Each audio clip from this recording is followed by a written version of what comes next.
प्रभु यीशु मसीह के सामर्थ्य नाम में एक बार फिर आप सबको प्रेमी सलाम, जय मसीह की।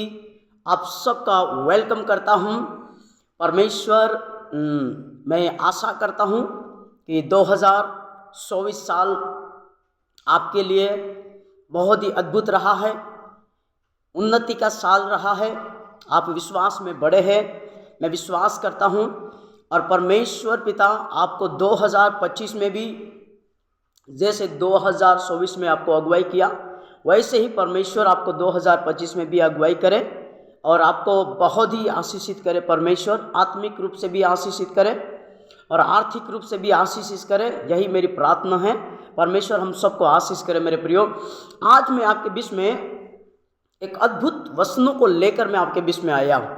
तो आप सबसे मेरी विनती है, आप थोड़ी देर मेरे साथ बने रहिए, थोड़ी देर मेरे साथ आप रहिए और परमेश्वर के वचन को सुने। आप आज एक ऐसे वचन को सुनेंगे। आप परमेश्वर ने जो मुझे बहुत सारे एंगल दिए हैं इस वचन को लेकर, इसी वचन के माध्यम से मैं इस वचन की एक सीरीज बनाने वाला हूँ। जितना परमेश्वर मुझसे बात करेंगे उतना मैं इस वीडियो के माध्यम से मैं आप तक पहुंचाऊंगा। आप बने रहिए, सुनिए और आशीष प्राप्त करें और आगे बढ़े करके मेरी प्रार्थना है। मैं आपके सामने वचन रखना चाहता हूं। अगर आपके पास पवित्र शास्त्र है, प्रभु का वचन है, तो वो निकालिए मेरे साथ। मत्ती उसका 25 अध्याय और उसके मैं आपके लिए पढ़ना चाहूँगा। अगर आपके पास भी है तो निकालिए मेरे साथ। मत्ती उसका 25 चैप्टर अध्याय और उसका पढ़ेंगे हम 15 वचन पढ़ेंगे हम। यहाँ पर इस तरह से लिखा है, ध्यान से सुनिएगा। उसने एक को 5 तोड़े और दूसरे को 2 और तीसरे को 1। यहां पर लिखा है कि उसने, ये बात हो रही है प्रभु यीशु मसीह के बारे में, क्योंकि प्रभु यीशु मसीह इस संसार में हमको एक ऐसी आशीष दी है और आशीष देकर वो स्वर्ग में गया है और वो वापस आने वाला है न्याय करने के लिए, हिसाब लेने के लिए। इसके बारे में यहां पर बात हो रही है। तो यहां पर लिखा है उसने एक को 5 तोड़े, दूसरे को 2 और तीसरे को 1। अब यहां पर मैं जो बात करने वाला हूं, जो परमेश्वर ने मुझे डायरेक्शन दिया है, एंगल दिया, वो है परिवार के बारे में। ध्यान से सुनिएगा मेरी बात को। जो भी आप मुझे सुन रहे हैं, आपका एक परिवार है। परमेश्वर ने आपको संतान दी है। परमेश्वर ने आपको बेटा और बेटियां दी है। ये एक हम समझ सकते हैं इस बात को कि यहां पर परमेश्वर ने बोला कि तोड़े दिए हैं। तोड़े का मतलब क्या है? इसको हम कई दृष्टि से हम देख सकते हैं, अलग अलग दृष्टिकोण से हम उसको देख सकते हैं। अलग अलग समय में पवित्र आत्मा अलग अलग प्रकार से हमारे बीच पर वो क्या करता है, भेद को रिवील करता है और भेद को प्रकट करता है। तो यहां पर है तोड़े हैं, वो मैं बताना चाहूंगा कि आपका परिवार, जितने भी विश्वासी लोग मुझे सुन रहे हैं, प्रभु पर विश्वास करने वाले मसीह लोग मुझे सुन रहे हैं, आपको परमेश्वर ने परिवार दिया है, आपको परमेश्वर ने तोड़े दिए हैं। मैं बताऊंगा। और अगर हम इंग्लिश बाइबल पढ़ते हैं, अंग्रेजी बाइबल पढ़ते हैं, तो अंग्रेजी बाइबल में इस तरह से लिखा है, मैं आपके लिए पढ़ना चाहूंगा। यहां पर लिखा है, to one he give 5 talents, है ना। यहां पर लिखा है टैलेंट, है ना। यहां पर तोड़े नहीं लिखा, यहां पर टैलेंट लिखा है। अब मेरी बात को समझिएगा। टैलेंट का मतलब क्या होता है? स्किल का मतलब क्या होता है? कौशल का मतलब क्या होता है?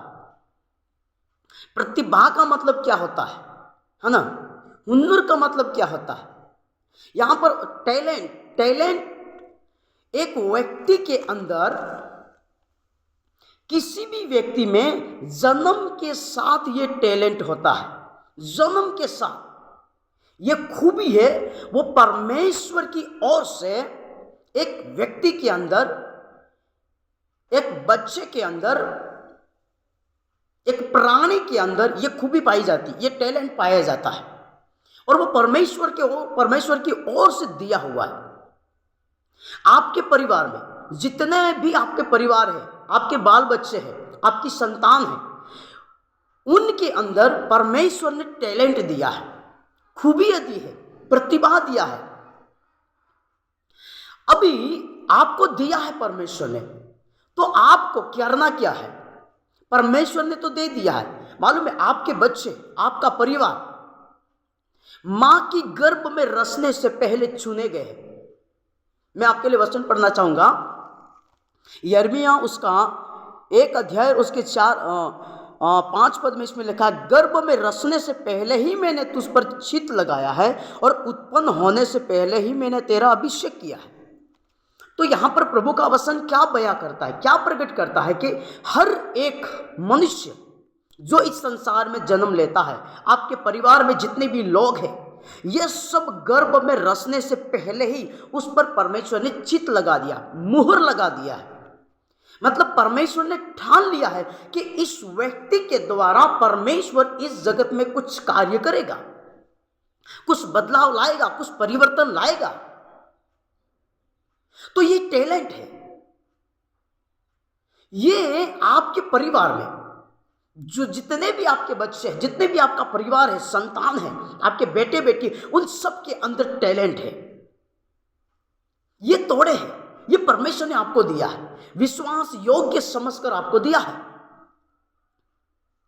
अभी ये जो टैलेंट है, मैं कई परिवारों में देखता हूं, कई परिवार नष्ट हो जाते हैं, कई जो बच्चे होते हैं वो नष्ट हो जाते हैं। नष्ट होने का मतलब क्या है? मैं मरने की बात नहीं कर रहा हूं। मतलब क्या होता है कि उनका जो शिक्षा का लेवल है, एजुकेशन का लेवल है, सोचने और समझने का लेवल है ना, परिवार में अच्छा माहौल नहीं मिल पाता, इसलिए ऐसा होता है। अच्छा एनवायरनमेंट नहीं मिल पाता है, इसलिए बच्चे बिगड़ जाते हैं। फिर वो नशा करने लग जाते, झगड़ा करने लग जाते, लुटेरे बन जाते, डाकू बन जाते, गुमक्कड़ बन जाते हैं। फिर अपनी मन मर्जी के अनुसार वो चलने लग जाते और आधी उम्र में वो लोग मर जाते पाप के खातिर, है ना। ऐसे बहुत सारी घटनाएं आप देखते हैं, आप भी जानते हैं। तो ये टैलेंट दिया है। अगर ये टैलेंट आपको परमेश्वर ने आपके परिवार में दिया है, तो ये एक आपकी जिम्मेदारी है, ये आपकी भूमिका है कि परमेश्वर ने आपको ये जिम्मेदारी दिया है। आपको क्या करना पड़ेगा? इस टैलेंट को एक सही मार्गदर्शन देना पड़ेगा, आपको सही मार्गदर्शन, सही शिक्षा आपको देना पड़ेगा, और उनको तराशना पड़ेगा, उनको उभारना पड़ेगा, उनको तैयार करना पड़ेगा, उनको उत्साह करना पड़ेगा। और वो कहाँ ले जाकर आप करेंगे? आपके परिवार को आप क्या करेंगे? कैसे आगे बढ़ाएंगे आप? मेरी बात को सुनिएगा। अगर एक वचन को हम पढ़ेंगे, नीति वचन उसका 22 अध्याय और उसके 6 पद में क्या लिखा है, हम पढ़ेंगे। वहां पर क्या लिखा है? नीति वचन 22 अध्याय और उसका 6 पद में क्या लिखा है? इस तरह से लिखा है कि लड़के को उसी मार्ग की शिक्षा दे जिसमें उसको चलना चाहिए, और वह बुढ़ापे में भी उससे न हटेगा। जो भी आपका परिवार है, आपको परमेश्वर ने दिया है, तो आपको क्या करना है? आपको आपके परिवार को शिक्षा देना है। और वो शिक्षा कौन सी देना है? वो शिक्षा बाइबल की शिक्षा देना है, वो शिक्षा वचन की शिक्षा देना। अब मैं ये नहीं कह रहा हूं कि आप स्कूल मत भेजो, स्कूल की अच्छी शिक्षा, हाई एजुकेशन मत दो, हैं, मैं ये बात नहीं कर रहा हूं, वो भी आपको देना है। लेकिन उसके साथ साथ मैं जानता हूं कि बहुत अच्छे पढ़े लिखे लोग भी आज मूर्ख बने हुए, गंदे गंदे काम करते हैं। क्यों करते हैं? क्योंकि उसके अंदर परमेश्वर की शिक्षा नहीं, परमेश्वर का वचन नहीं है, इसलिए वो लोग ऐसे हैं, मूर्ख बने हुए, अज्ञान बने हुए, बेवकूफी का काम कर रहे लोग, अच्छे अच्छे पढ़े लिखे लोग। तो यहां पर बात हो रही है, प्रभु का वचन कहता है लड़के को उसी मार्ग की शिक्षा दे। कौन से मार्ग की? स्वर्ग जाने की मार्ग दो, उनको शिक्षा दो। यीशु मसीह ने क्या बोला है? यूहन्ना उसका 14 अध्याय उसके 6 पद में क्या लिखा है कि मार्ग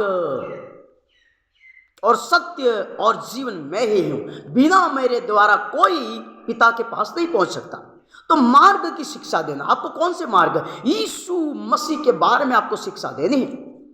जितनी भी यहां पर प्रभु के वचन है आपको सिखाना है, तब जाकर आपके बच्चे आगे बढ़ेंगे, उसका टैलेंट विकसित होगा, उसके अंदर जो भी परमेश्वर ने रखा है वो उपयोग किए जाएंगे, सरकारी नौकरी करेंगे, उद्योगपति बनेंगे। प्रभु कोई अगर प्रभु ने बुलाया है तो वो प्रभु का दास बनेगा, प्रभु का भविष्यवक्ता बनेगा, प्रभु की सेवा करेगा, आत्माओं को जीतेगा। लेकिन ये काम आपको करना पड़ेगा, ये काम आपको करना पड़ेगा। हाँ प्रियो, उसी मार्ग की शिक्षा देना है आपको, ताकि वो बुढ़ापे में भी उससे न हटे। वाह, कितना अच्छा वचन है ये, कि बुढ़ापे में भी वो ना हटे। ये आपकी जिम्मेदारी। आपके बच्चों को ले जाओ, भवन में ले जाओ, आराधनालय में ले जाओ, गिरजे में ले जाओ, आराधना करना सिखाओ, भजन करना सिखाओ, वचन उनको याद कराओ, संडे क्लास में ले जाओ, सीबीसी प्रोग्राम में ले जाओ, आपके साथ आराधना में ले जाओ। कितना अद्भुत है। यहां पर प्रभु का वचन इस तरह से बात करता है। अगर नीति वचन उसी 22 के अगर 15 में हम पढ़ते तो क्या लिखा है कि लड़के के मन में जो मूर्खता की गांठ बंदी रहती है, परंतु अनुशासन की छड़ी के द्वारा वे खोल कर उससे दूर की जाती है ना। लड़के के मन में मूर्खता की गांठ है, अज्ञानता की गांठ है, बेवकूफी है, अज्ञानता है। कहां पर अज्ञानता? उस टैलेंट के ऊपर, उस प्रतिभा के ऊपर, उस नॉलेज के ऊपर जो परमेश्वर ने वो दिया है, उस तोड़े के अंदर, उस वरदान के अंदर, उस बच्चे के अंदर वरदान है, टैलेंट है, लेकिन उसके ऊपर अज्ञानता है, उसके ऊपर पर्दा है, उसके ऊपर डस्ट है। अब इसको हटाना मेरा और आपका काम है। जब ये हट जाएगा तो वो जो टैलेंट है वो उभर कर बाहर आएगा और परमेश्वर का काम आपके बच्चों के अंदर पूरा होगा, और आपके बच्चों के द्वारा, आपके परिवार के द्वारा परमेश्वर की महिमा बढ़ेगी और परमेश्वर को महिमा मिलेगा और बहुत सारे फल लाए जाएंगे। Hallelujah, praise God. अद्भुत है ये। एक वचन और पढ़ेंगे, 23 उसका 13 में क्या लिखा है? नीति वचन 23 और 13 में इस तरह से लिखा है कि लड़के को लड़के की ताड़ना न छोड़ना, क्योंकि यदि तू उसकी छड़ी से मारे तो वह न मरेगा। हाँ, क्या लिखा यहां पर कि लड़के की ताड़ना न छोड़ना। अब बहुत सारे लोग ऐसे हैं अपने बच्चों से सांसारिक तरीके से प्रेम करते हैं, शारीरिक तरीके से प्रेम करते हैं, इसलिए जब वो बड़े हो जाते तो उनके सिर के ऊपर ही वो सड़ बैठते हैं और वो फिर रोते हैं, वो आंसू बहाते, वो दुख होते हैं। उनके लड़के, उनके बच्चे नहीं मानते, गुमक्कड़ हो जाते हैं, वो दारू पीने वाले हो जाते, नशा करने वाले बन जाते, वो आराधना में नहीं आते, भक्ति नहीं करते, परमेश्वर के वचनों के अनुसार जीवन नहीं जीते। इसलिए बाद में जाकर माता पिता दुख होते हैं, निराश होते, टूट जाते, उनका पूरा दर्शन खत्म हो जाता, पूरा प्लान डिस्ट्रॉय हो जाता, खत्म हो जाता, बिखर जाता है। क्यों? क्योंकि ताड़ना नहीं किया। अभी ताड़ना का मतलब क्या है? परमेश्वर का वचन कहता है कि परमेश्वर जिससे प्रेम करता है परमेश्वर उसको ताड़ना करता है। ताड़ना क्यों करता है? क्योंकि वो अज्ञानता है, ताड़ना करने के द्वारा निकल जाती है और वो जो प्रेम है वो परमेश्वर के प्रति और गहरा बनता जाता है। आप अगर आपके बच्चों से अगर आप आत्मिक प्रेम करते हैं और आपके बच्चों को अगर आप स्वर्ग में ले जाना चाहते हैं, आपके साथ ले जाना चाहते हैं, अनंत जीवन में अगर अनंत जीवन का मार्ग दिखाना चाहते हैं, तो आप प्रेम करेंगे, तो आप ताड़ना करेंगे, आत्मिक ताड़ना करेंगे। आप वचन सिखाएंगे, आप आराधना में ले जाएंगे, आप उनको प्रभु के वचनों के अनुसार आप उनको चलना सिखाओगे, आप उसको हाथ पकड़ कर लाओगे आराधना भवन में। क्यों? क्योंकि आप उनसे प्रेम करते हैं, आप उनकी ताड़ना करो, यह आपका काम है। आप नहीं करेंगे, मेरे प्रिय, मैं आऊंगा, आपके आ रहा हूं, आप नहीं करेंगे तो परमेश्वर आपसे हिसाब लेगा, न्याय करेगा परमेश्वर, क्योंकि दिया आपको है ना, दूसरे को थोड़ी दिया है, यह आपकी जिम्मेदारी है ना। आपको करना होगा। अगर नीचे हम पढ़े सौदा लिखा है, तू उसको छड़ी से मारकर उसका प्राण अधोलोक से बचाएगा। वाह, छड़ी मारकर डिसिप्लिन के द्वारा क्या करेगा तू? उसके प्राण को, उसकी आत्मा को तू अधोलोक से बचाएगा। ओहो, कितना अद्भुत है ये। आपको जो दिया गया है तोड़े, कितना अद्भुत है ये। अगर हम व्यवस्था विवरण में 6 अध्याय में वहां पर देखते हैं तो वहां पर भी इस तरह से लिखा हुआ है। व्यवस्था विवरण 6 अध्याय और उसके 7 वचन में पढ़कर फिर हम समाप्त करेंगे। यहां पर इस तरह से लिखा है, इस तरह लिखा 7 वचन में कि और तू इन्हें अपने बाल बच्चों को समझाकर सिखाया करना, घर में बैठे, मार्ग पर चलते, लेटते, उठते इनकी सरसा किया करना। किनकी सरसा? परमेश्वर के वचनों की, परमेश्वर की आज्ञाओं की सरसा किया करना, उनको सिखाना। लेटते समय, उठते समय, बैठते समय, चलते समय, टहलते समय। क्या आप ये कर रहे हैं? क्या आपके परिवार के साथ ये कर रहे हैं? क्या आप आपके मार्ग पर चल रहे हैं? आप आपका काम कर रहे हैं, आप आपका जॉब कर रहे हैं, आप अपनी जगह पर है, आपका परिवार आपकी जगह पर है, परिवार उनकी जगह पर है, बच्चे उनकी जगह पर है। मेरे प्रियो, ये है प्रभु का वचन। इसको बाहर लाओ, उभार कर लाओ, उसको खोलो, अज्ञानता को दूर करो, टैलेंट को उभारो। वो आपको दिया गया है, ये तोड़े हैं। मैं आपको बताना चाहूंगा, ये अगर आपका परिवार आपने सही चलाया प्रभु के मार्ग पर, वो बड़ा हो जाएगा, जवान युद्ध बनेंगे। इसके बाद में वो अपने यहां प्रभु के लिए जीना सीख जाएंगे। परमेश्वर उनको अद्भुत तरीके से उपयोग करेगा, गांवों को बदल देगा, वो शहर को बदल देगा, वो बड़ी कटनी काटेगा परमेश्वर आपके परिवार के द्वारा। आपके घर के माहौल को बदल देगा परमेश्वर, आपकी परिस्थिति को बदल देगा परमेश्वर, आपकी अर्थव्यवस्था को बदल देगा परमेश्वर। ओ अद्भुत है ये। लेकिन जब आप ये करेंगे तब, जब ये मेहनत करेंगे तब, क्योंकि ये जिम्मेदारी आपको मिली है। अगर फिर हम मत्ती उसके 25 अध्याय में जाते, वहां पर लिखा है कि अगर आप ये नहीं करेंगे तो परमेश्वर आ रहा है हिसाब लेने के लिए और न्याय करने के लिए। जिसको एक तोड़ा मिला था उसने क्या किया? उसमें जमीन में उसने गाड़ दिया, उसने छिपा दिया। वो दुष्ट बन गया, वो आलसी बन गया, वो अपने कामों पर अपना समय को उन्हें व्यर्थ समय निकाल दिया, अपने परिवार पर ध्यान नहीं दिया, बच्चों पर ध्यान नहीं दिया, अच्छी शिक्षा नहीं दी, अच्छा एजुकेशन नहीं दिया, अच्छी स्कूल में नहीं भेजा, चर्च में नहीं ले गए, आराधना में नहीं ले गए, बाइबल नहीं सिखाया, वचन नहीं सिखाया, प्रार्थना नहीं सिखाया, परमेश्वर का भय रखना नहीं सिखाया, परमेश्वर का डर रखना नहीं सिखाया। ये आपका काम है प्रियो। आप ऐसा नहीं करेंगे, परमेश्वर आपसे न्याय मांगेगा, पूछेगा परमेश्वर।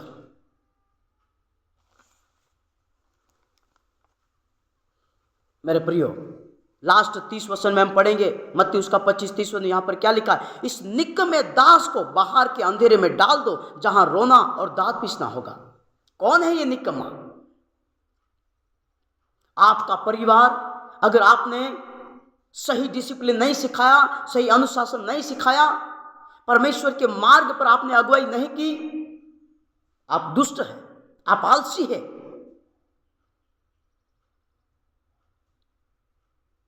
अद्भुत है ये।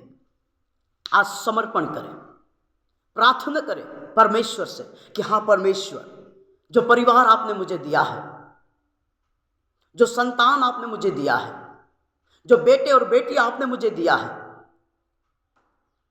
हाँ प्रभु ये तेरे तोड़े हैं, ये तेरा टैलेंट है परमेश्वर।